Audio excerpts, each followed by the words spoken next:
Welcome to Bhavita Santosh economy app. ఈ app ద్వారా రాబోయే గ్రూప్ 1 to 3 నోటిఫికేషన్స్కి గాను ఎకానమీ లైవ్ క్లాసెస్ కండక్ట్ చేయడం జరుగుతుంది. ఎవరైతే ఎకానమీలో టాప్ స్కోర్ సాధించాలి అనుకుంటున్నారో ఖచ్చితంగా భవిత సంతోష్ ఎకానమీ యాప్ని పర్చేస్ చేసేయండి. అలాగే ఛానల్ని సబ్స్క్రైబ్ చేయండి. యాప్ ప్రైస్ వచ్చి ఓన్లీ 7,500 అండ్ ఇందులో టెస్ట్ సిరీస్ కూడా అవైలబుల్గా ఉన్నాయి 501 రూపీస్కే. కాబట్టి ఖచ్చితంగా పర్చేస్ చేసేయండి. అలాగే భవిత సంతోష్ ఎకానమీలో డైలీ కరెంట్ అఫైర్స్ అనేవి తెలుగు మరియు ఇంగ్లీష్ మీడియంలో కూడా అవైలబుల్గా ఉన్నాయి. కాబట్టి ఖచ్చితంగా యాప్ని పర్చేస్ చేసేయండి. అండ్ ఈరోజు డైలీ కరెంట్ అఫైర్స్లో భాగంగా కొన్ని క్వశ్చన్స్ని మనం మాట్లాడుకుందాం. దాంట్లో first topic, natural disaster in India, details of homeless. మరి భారతదేశంలో ప్రకృతి విపత్తులకు సంబంధించి నిరాశ్రయుల వివరాలు. మరి ఈ ప్రకృతి విపత్తుల కారణంగా దేశంలో చాలా మంది నిరాశ్రయాలకి గురి కావడం జరుగుతుంది. మరి దీనికి సంబంధించిన రిపోర్ట్ని ఐడిఎంసి అనే సంస్థ రీసెంట్గా రిలీజ్ చేయడం జరిగింది. ఐడిఎంసి అంటే internal displacement monitoring centre, internal displacement monitoring council లేదా సెంటర్ అనే ఈ సంస్థ రీసెంట్గా ర్యాంకింగ్స్ని లేదంటే రిపోర్ట్ని విడుదల చేయడం జరిగింది. మరి ఈ రిపోర్ట్లో భాగంగా ఈ భారతదేశంలో ప్రకృతి విపత్తుల కారణంగా చాలా వరకు నిరాశ్రయులు అవుతున్నారు అని చెప్పి ఈ నివేదికలో పేర్కొనడం జరిగింది. మరి ఇందులో భాగంగా 2000 లేదంటే ఈ సంవత్సరంలో గత 6 నెలల్లో అంటే 2025 సంవత్సరానికి గాను గత 6 నెలల్లో దాదాపుగా 1.6 లక్షల మంది దాకా కూడా నిరాశ్రయులకు గురి అయ్యారు అని చెప్పి ఈ నివేదికలో పేర్కొనడం జరిగింది. అలాగే గత ప్రీవియస్ ఇయర్లో దాదాపుగా 1.18 లక్షల మంది వరకు కూడా ఈ విపత్తుల కారణంగా నిరాశ్రయానికి గురి అయ్యారు అని చెప్పి ఈ నివేదికలో పేర్కొనడం జరిగింది. మరి ఇప్పుడు 2021 సంవత్సరానికి సంబంధించి ఈ నివేదికలో ఈ 2025 సంవత్సరానికి సంబంధించి ప్రకృతి విపత్తుల కారణంగా దాదాపుగా 22,000 మంది వరకు కూడా నిరాశ్రయానికి గురి కావడం జరిగింది.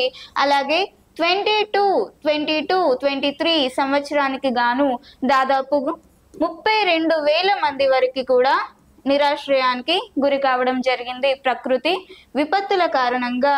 మరి ఈ 24-25 సంవత్సరానికి గాను లేదంటే 2025 సంవత్సరానికి గాను నిరాశ్రయులు దాదాపుగా 1.8 లక్షల వరకు కూడా చేరుకోవడం జరిగింది. ఏ రిపోర్ట్ ప్రకారం ఈ సమాచారం తెలిసింది అనంటే ఐడిఎంసి విడుదల చేసిన రిపోర్ట్ ప్రకారం ఈ నివేదికలో సమాచారాన్ని ఇవ్వడం జరిగింది. అంటే విపత్తులు అనేవి చాలా వరకు కూడా అంటే గత 6 నెలల నుంచి ఇప్పటి వరకే దాదాపుగా 30% వరకు కూడా విపత్తుల కారణంగా నిరాశ్రయులు అనేవారు పెరగడం జరిగింది. Natural disaster in India, details of homeless peoples. So this report is given by the organization of IDMC.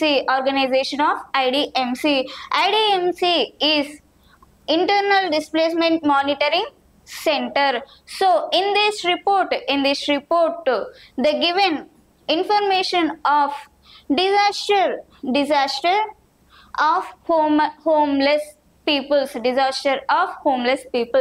So in the last 6 months of this year,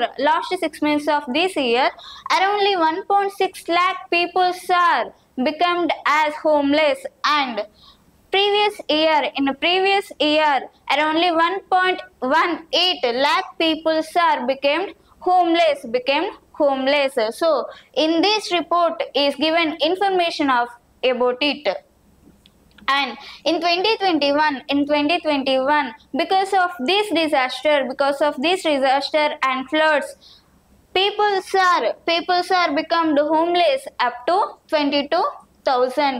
And in 22-23 our people are become homeless by the disasters of floods and another up to 32,000. thousand. And 24-25, in a 24-25, the peoples are homeless by the disasters and floods are up to 1.18 lakhs. And in last 6 months to previous year, it is increased up to 30%. It is increased up to 30%. And ఇది natural లేదంటే భారతదేశంలో ప్రకృతి విపత్తులకి సంబంధించిన సమాచారం. Next, ISSF world cup 2027. మరి ISSF world cup 2027కి సంబంధించి ఒక షెడ్యూల్కి సంబంధించి కొంత సమాచారాన్ని తీసుకురావడం జరిగింది. మరి ISSF వరల్డ్ కప్ 2027 అనేది ఏ రోజున జరుగుతుంది అంటే 2027లో జరగనుంది. మరి దీనికి సంబంధించిన సమాచారాన్ని ఎవరిచ్చారు అంటే ISSF Indian sports shooting federation అనే ఈ సంస్థ, అలాగే NRAI national rifle association of India అనే ఈ సంస్థ, ఈ రెండు సంస్థలు ఈ సంస్థకి సంబంధించిన సమాచారాన్ని ఇవ్వడం జరిగింది. ఈ ISSF వరల్డ్ కప్ 2027 అనేది 2027లో జరగనుంది. మరి దానికి సంబంధించిన ఈ సమ్మిట్కి లేదంటే ఈ వరల్డ్ కప్ 2027కి భారత్ ఆతిథ్యం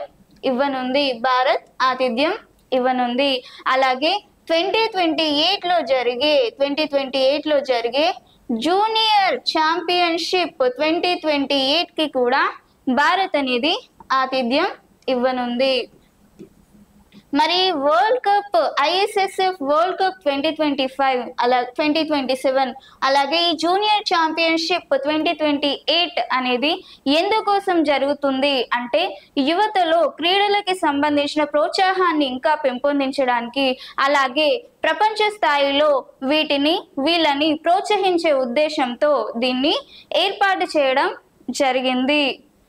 మరి ఈ ప్రపంచ కప్కి ఈ ISSF వరల్డ్ కప్ 2027కి సంబంధించి ఈ వరల్డ్ కప్ సమ్మిట్లో దాదాపుగా ప్రపంచ దేశాలకి సంబంధించిన ప్రపంచంలోకెల్లా అత్యుత్తమ ప్లేయర్స్ ఇందులో పార్టిసిపేట్ చేయనున్నారు.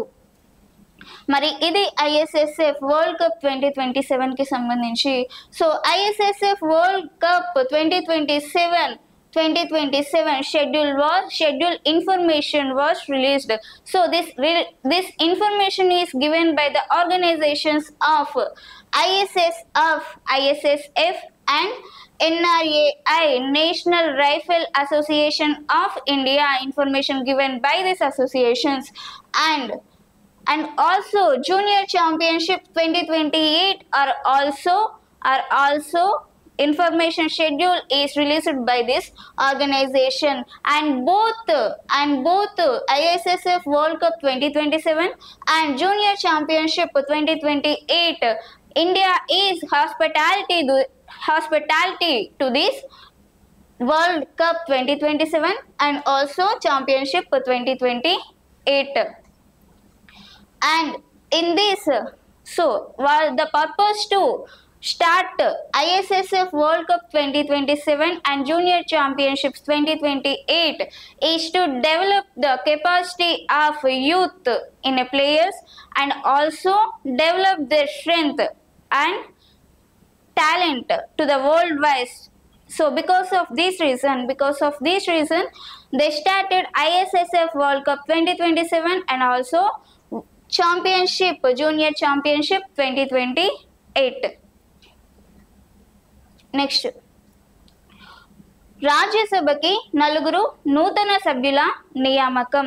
మరి రాజ్యసభకి 4 నూతన సభ్యుల నియామకం అనేది జరగనుంది. మరి దీనికి సంబంధించిన ఈ సమాచారం, మరి రాజ్యసభకి 4 సభ్యులని ఎవరు నియమిస్తారు అంటే రాష్ట్రపతి నియమించడం జరుగుతుంది. మరి రాష్ట్రపతి ఏ ఆర్టికల్ ప్రకారం రాజ్యసభలో ఉన్న సభ్యులని నియమిస్తాడు అనంటే ఆర్టికల్ 80 క్లాస్ 3 ప్రకారం రాష్ట్రపతి ఈ రాజ్యసభలోని సభ్యులని నియమించడం లేదంటే నామినేట్ చేయడం జరుగుతుంది. మరి ఈ రాష్ట్రంలో లేదంటే రాజ్యసభలో ఎంతమందిని లేదంటే 12 మందిని నామినేట్ చేసే అధికారం రాష్ట్రపతికి ఉంటుంది. మరి రాజ్యసభలో 12 మందిని 4 రంగాల నుంచి నామినేట్ చేయడం జరుగుతుంది. మరి దీన్ని ఆర్టికల్ 80 క్లాస్ 1A ప్రకారం ఆర్టికల్ క్లాస్ 1A ప్రకారం రాజ్యసభలో 12 మంది సభ్యులని ఆర్టికల్ 80 క్లాస్ 1A ప్రకారం ఉండడం జరుగుతుంది. వీళ్ళని రాష్ట్రపతి నామినేట్ చేస్తాడు. మరి ఏ ఏ రంగాల నుంచి రాష్ట్రపతి నామినేట్ చేస్తాడు అంటే arts, literature, science and social, ఈ 4 రంగాల నుంచి రాష్ట్రపతి సభ్యులని నియమించడం జరుగుతుంది. మరి రాజ్యసభ అనేది చట్టబద్ధమైన సంస్థగా చెప్పుకోవచ్చు. మరి రాజ్యసభ సభ్యుల యొక్క పదవీ కాలం దాదాపుగా 6 సంవత్సరాలుగా ఉంటుంది. మరి ఈ రాజ్యసభకి 4 నూతన సభ్యుల నియామకం అనేది జరగడం జరిగింది. అది రాష్ట్రపతి చేతుల మీదుగా. మరి ఎవరెవరిని నియమించారు అని చూసుకుంటే హర్షవర్ధన్ మరియు మీనాక్షి జైన్, అలాగే ఉజ్వల్ నికమ్, అలాగే సదానందన్ మాస్టర్ అనే 4 రాజ్యసభకి నియామకం చేయడం జరిగింది. So 4 new members appointed to Rajya Sabha, so appointed by President of India. So in a President is appointed 4 members of Rajya Sabha with 4 categories. That categories are arts, literature and science and social. So President is appointed 4 members to the Rajya Sabha members with the Article of 80 Class 3. Article of 80 Class 3. The period of Rajya Sabha members are up to 6 years. Rajya Sabha is a statutory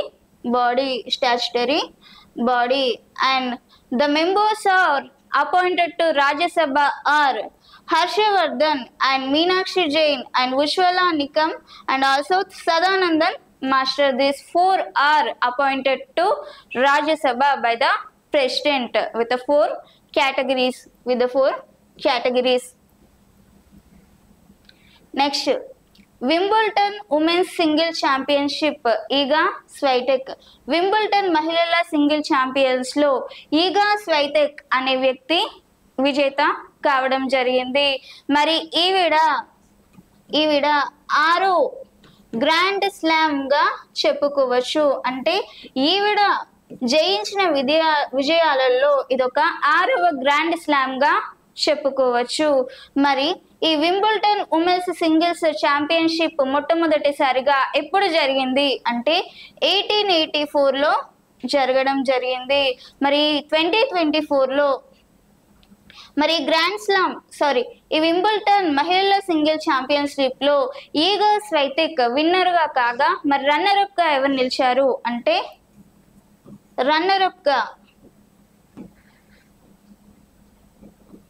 అమందా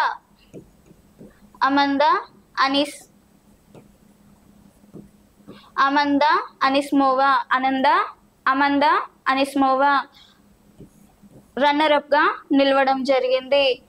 ఇప్పుడు winner గా ఈగా Swiatek తను Poland దేశానికి చెందిన వ్యక్తిగా చెప్పుకోవచ్చు. మరి అమందా అనిస్మోవాని America దేశానికి చెందిన వ్యక్తిగా చెప్పుకోవచ్చు. మరి 1884లో మొట్టమొదటిగా వింబుల్టన్ మహిళల సింగిల్ ఛాంపియన్షిప్ అనేది జరిగింది. మరి 2024లో ఈ వింబుల్టన్ అంటే గత ఏడాదిలో జరిగిన ఛాంపియన్షిప్ లో ఎవరు విజేతగా నిలిచారు అంటే ఎలీనా రెబికినా అనే వ్యక్తి విజయం సాధించడం జరిగింది. మరి అత్యధికంగా ఎవరు ఈ మహిళల సింగిల్స్ ఛాంపియన్షిప్లో ఎవరు గెలిచారు అనంటే మార్టినా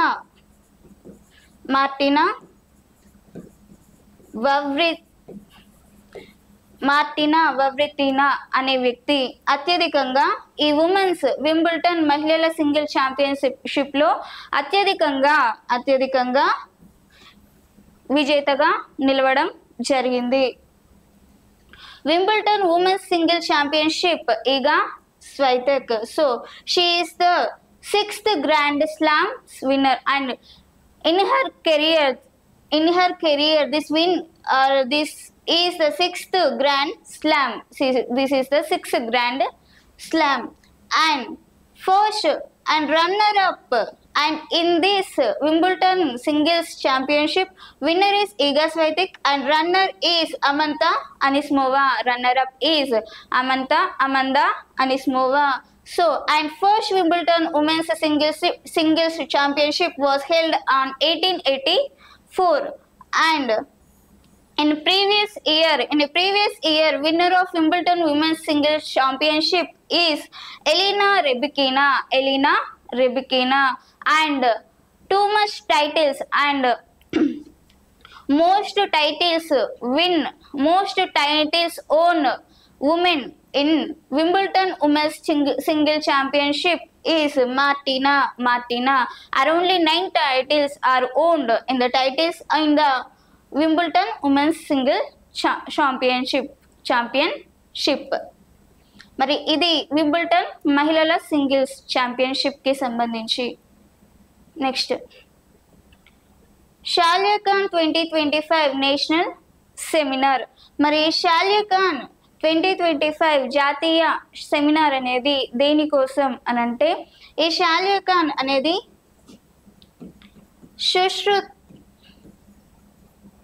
సుశ్రుత మహర్షి యొక్క జయంతి సందర్భంగా ఈ షాలియా-ఖాన్ 2025 నేషనల్ సెమినార్ అనేది జరగడం జరుగుతుంది. మరి సుశ్రుత్ మహర్షి అనే వ్యక్తి ఎవరు అనంటే శస్త్రచికిత్స పితామహుడిగా చెప్పుకోవచ్చు. చికిత్స పితామహుడిగా ఎవరు? సుశ్రుత్ మహర్షిగా మనం చెప్పుకోవచ్చు. మరి ఈయన జయంతి సందర్భంగా ప్రతి సంవత్సరం జూలై 15న ఈ షాలియా-ఖాన్ 2025 నేషనల్ సెమినార్ అనేది కండక్ట్ చేయడం జరుగుతుంది. మరి ఈ సంవత్సరం కూడా దాదాపుగా 13, 14 మరియు 15 3 రోజుల పాటు ఈ సెమినార్ అనేది కండక్ట్ చేయడం జరుగుతుంది. మరి ఎక్కడ కండక్ట్ చేస్తున్నారు అంటే న్యూఢిల్లీలో దీనికి సంబంధించిన సెమినార్ని కండక్ట్ చేయడం జరుగుతుంది. షాలియా-ఖాన్ 2025 national seminar happened on organizing on New Delhi. This seminar is conducting 3 days, July 13, 14 and 15, and this seminar is purpose of conducting this seminar is the birth celebrations of Sushruta Maharshi. He is the father of surgeries, and this is the only reason they are conducting Shaliya-Khān 2025 national seminar and every year July 15. Next Aditi scheme. మరి Aditi scheme కి యొక్క purpose ఏంటి, ఎందుకోసం ఈ Aditi scheme ని ఏర్పాటు చేశారు కేంద్ర ప్రభుత్వం అని చూసుకుంటే, ఈ అదితి స్కీమ్ అనేది ఇంధన రంగంలో అత్యాధునిక సామర్థ్యం అలాగే కెపాసిటీస్ అలాగే సాంకేతికతను పెంపొందించే ఉద్దేశంతో సాంకేతిక సామర్థ్య మరియు ఇంధన వనరులను పెంపొందించే ఉద్దేశంతో కేంద్ర ప్రభుత్వం ప్రారంభించిన పాలసీగా అదితి పాలసీని చెప్పుకోవచ్చు. మరి ఏ రోజున ప్రారంభించింది అంటే జూలై 15న ప్రారంభించడం జరిగింది. So Aditi scheme was introduced by central government because to develop the capacity of fuel and also technology of the fuel in the industries of small and medium industries, and this is the only purpose to start central government to the Aditi scheme. So they started this policy on July 15. Next, 474% of growth in IT refunds. మరి IT రిఫండ్లలో 474% వరకు కూడా భారీ వృద్ధి అనేది సాధించింది. మరి భారీ వృద్ధి అనేది ఏ విధంగా సాధించింది, మరి ఒకప్పుడు ఈ ఐటీ రిఫండ్స్ అనేవి ఏ విధంగా ఉన్నాయి అనుకుండా చూసుకుంటే, ఈ ఐటీ రిఫండ్స్ అనేవి ఈ 24-25కి సంబంధించి 24-24కి సంబంధించి దాదాపుగా చాలా వరకు కూడా రిఫండ్స్ అనేవి లభించడం జరిగింది. మరి ఎంతవరకు రిఫండ్స్ సాధించాయి అంటే 4.77 లక్షల కోట్ల వరకు కూడా ఈ 23-24 సంవత్సరంలో సాధించడం జరిగింది. మరి ఈ 2013-14లో ఈ ఐటీ రిఫండ్స్ ఏ విధంగా ఉన్నాయి అని చూసుకుంటే దాదాపుగా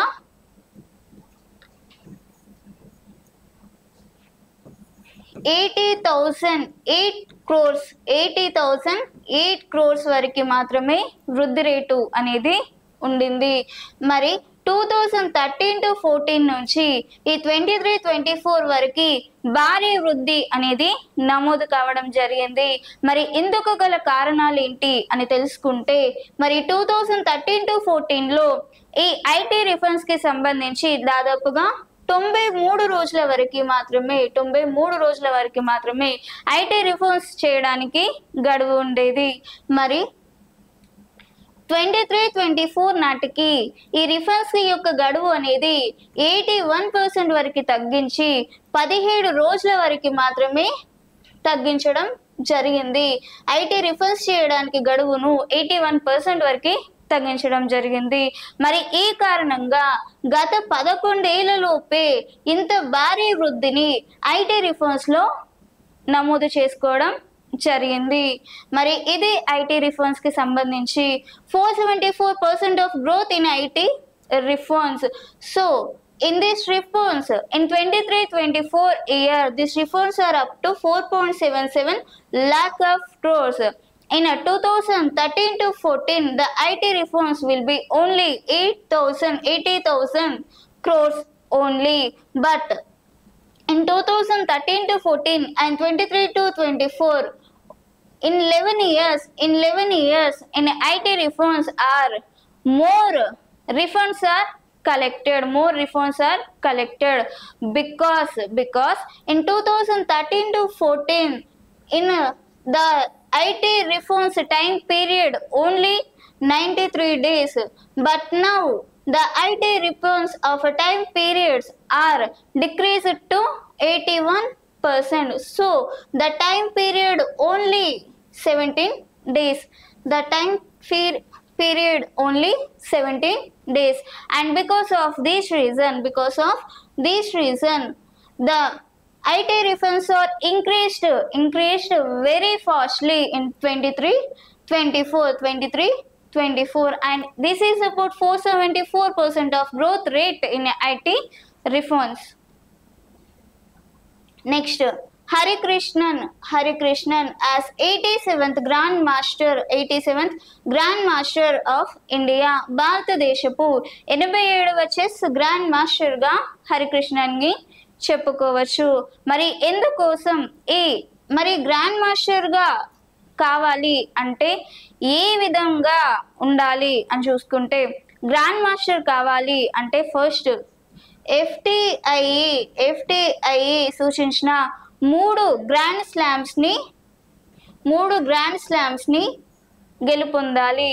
మరి 3 గ్రాండ్ స్లామ్స్ ని FTIE సూచించిన విధంగా ఎవరైతే గెలుపొందుతారో వాళ్ళు గ్రాండ్ మాస్టర్ గా నిలుస్తారు. మరి అదే విధంగా ఈ హరికృష్ణన్ 3 గ్రాండ్ స్లామ్స్ ని వరుసగా విజయం సాధించి ఈయన గ్రాండ్ మాస్టర్ గా నిలవడం జరిగింది. 87వ గ్రాండ్ మాస్టర్ గా మనం హరికృష్ణన్ ని చెప్పుకోవచ్చు. మరి ఇంటర్ గ్రాండ్ స్లామ్స్ ని చూసుకుంటే, మరి అతను సాధించిన 3 గ్రాండ్ స్లామ్స్ ఏంటి అని చూసుకుంటే, మొదటిది Biel international chess festival. Biel international chess festival Switzerland. అలాగే రెండవది అండోజర్ ఓపెన్ స్పెయిన్. మరి మూడవది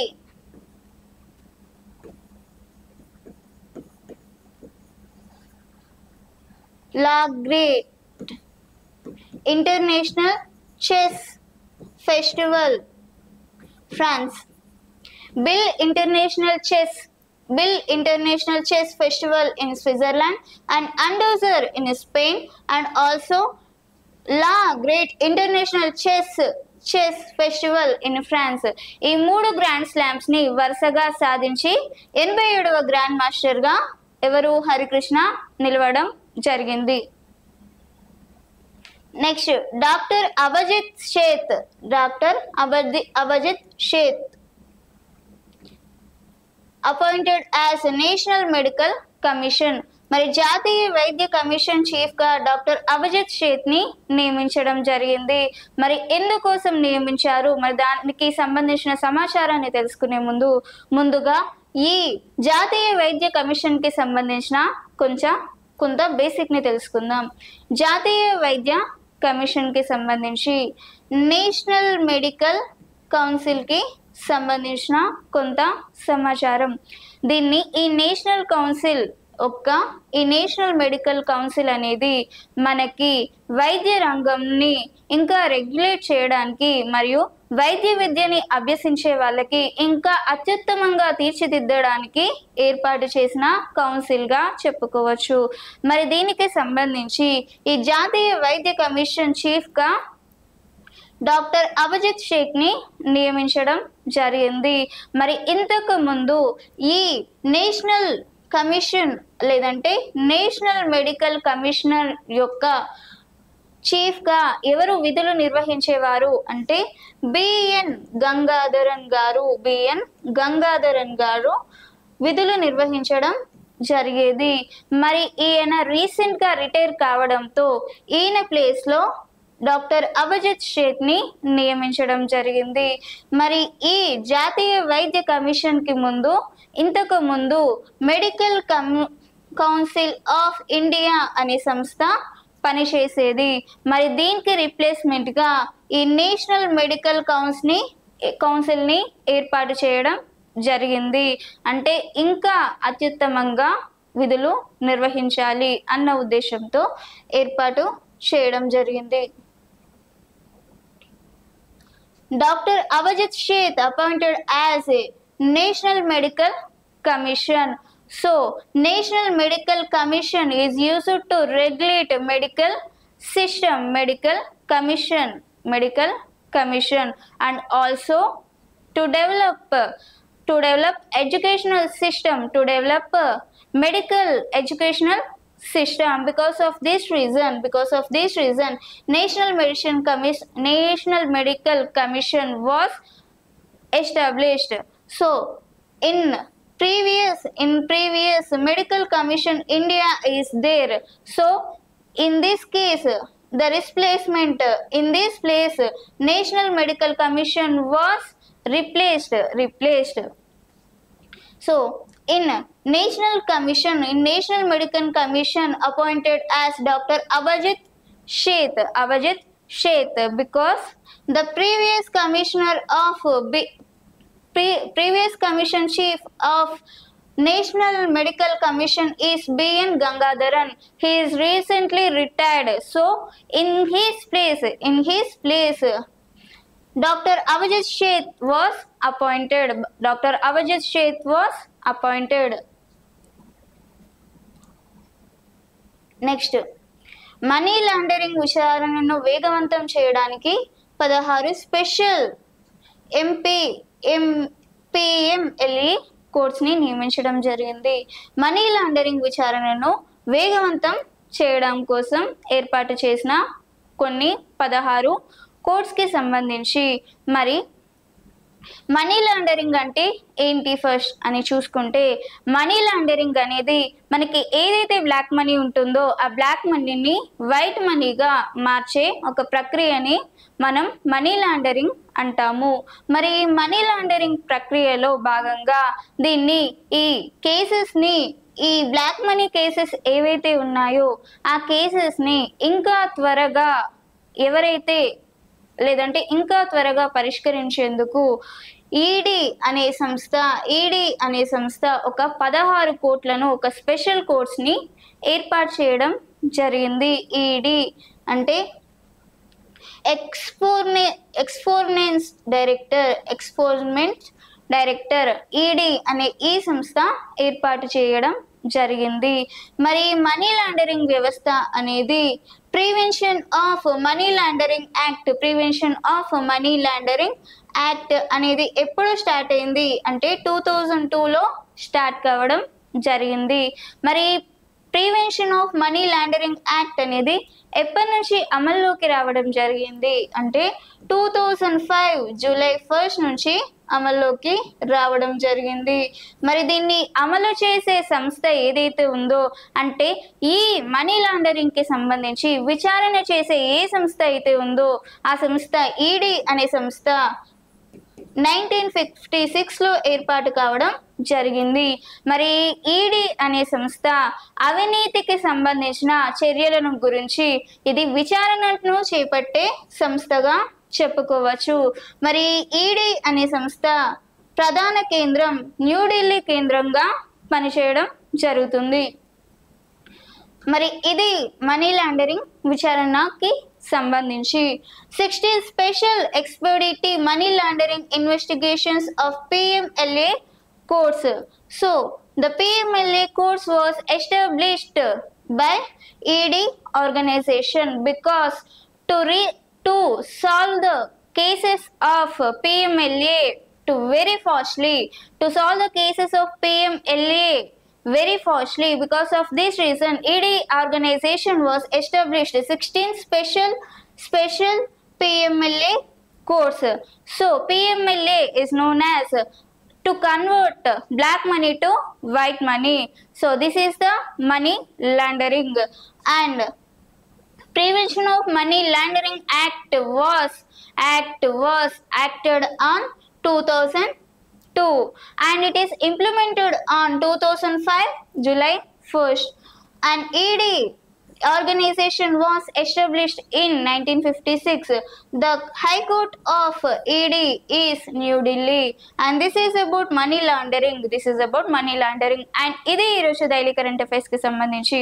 అండ్ నా క్లాస్ కనుక మీకు నచ్చుంటే ఖచ్చితంగా వీడియోని లైక్ చేయండి, వీలైనంత మందికి షేర్ చేయండి, అండ్ ఖచ్చితంగా ఛానల్ని సబ్స్క్రైబ్ చేయండి. Thank you.